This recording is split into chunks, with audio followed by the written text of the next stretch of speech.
বোন। হ্যাঁ ভাই। আমার কুমড় টুমড় বাদ হয়ে গেছে। কি লিগে ভাই? আইলো তোর ব্যাগ। আমি ব্যাগটা ফালাইছেন কি লিগা? আমি আর জীবনে যতদিন ধরে গার্মেন্টসে চাকরি করি গাজীপুর, আমার জীবনে আমি এত রাস্তা দিয়েছি না। যখন বাসেতেন আমি লগে লগে সিএনজি তুড়ি। আরে এক কাপ চা খামো ফার্স্টে, হেটাও নাই।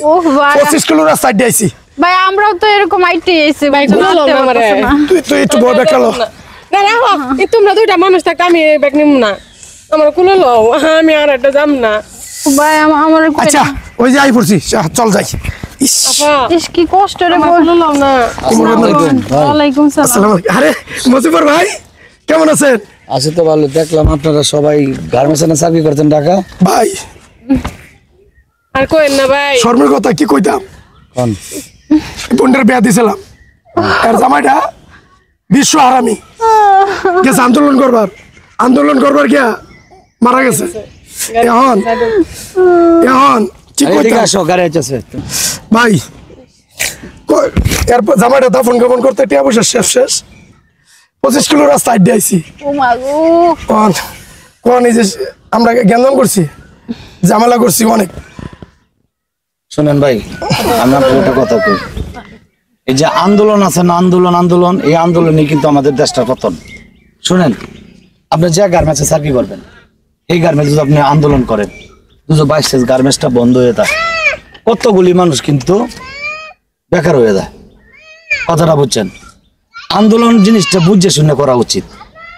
আন্দোলন যদি আপনি বুঝে শুনে না করেন, এই আন্দোলন করাতে কয়জনের ক্ষতি হয় জানেন? 10,000 মানুষ একটা ফ্যাক্টরিতে চাকরি করে, 10,000 মানুষ এই বেকার হয়ে যায়। আবার আমরা অনেক সময় দিয়ে অনেকে ফ্যাক্টরিতে আগুন লাগাই দেয়। ভাই, কোন সম্পদের উপরে যে আগুন লাগা, হ্যাঁ, কোন মানুষের কাতারে পড়ে না। বলি কেন? এই সম্পদ আপনিও পাইলেন না, আমিও পাইলাম না। এই সম্পদ বাতাসে লয়ে গেছে গা। আগুনে ফুরিয়ে কোনো সম্পদ নষ্ট হয়, এটা কিন্তু কেউ পায় না। তা বোঝা উচিত আন্দোলন করার আগে যে আমি কি নিয়ে আন্দোলন করতেছি, আমি আসলে এই আন্দোলন করিয়া আমার ভবিষ্যৎটা কি বুঝছে শুনে। যে কোনো এই যে আজকে দেন আপনি কতগুলি মানুষ বেকার, রিক্সা ভাড়া নাই মনে হয় না? আমার তো 5 টাকাও নাই ভাই। আচ্ছা, 5 টাকাও নাই, আপনারা 8 টাকা আছেন। আমি দেখতেছি এই যে মাজা একটু ব্যথা করতেছে। কথাটা বুঝছেন না? আমি আজকে আপনার একটা কথা বলি, যার সাথে চলবেন, যে ফ্যাক্টরি আপনি চাকরি করবেন, কোনো সময় কেউ বলে আন্দোলন করতে, কিন্তু আন্দোলন স্বাভাবিক, মানববন্ধন করা যায়, কারো ক্ষতি হয়, কিন্তু কোনো ফ্যাক্টরিতে আগুন লাগানি আমি এটা মনে করি না ঠিক।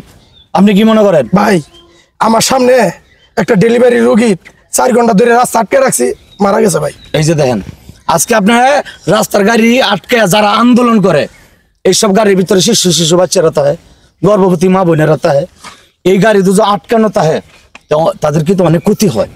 এই জিনিসটি কিন্তু ভাই বুঝেন না। আপনি তো বুঝছেন দেখে আপনি চোখের পানিটা ফেলাইছেন। তাহলে জীবনে কোনো ফ্যাক্টরিতে ভাই আপনি স্যার কি করেন, আন্দোলনটা বুঝছে শুনে করেন। আমি আর জীবন আন্দোলন করতাম না ভাই। আচ্ছা ঠিক আছে, লগে যারা আছে যে কি কষ্ট করছেন জান। আচ্ছা ভাই, আসসালামু আলাইকুম। ভাই আপনার কথা না ভালোই লাগছে। আচ্ছা, কথা ঠিক আছে না? আবার কথা ঠিক বলছি না? হ্যাঁ ভাই।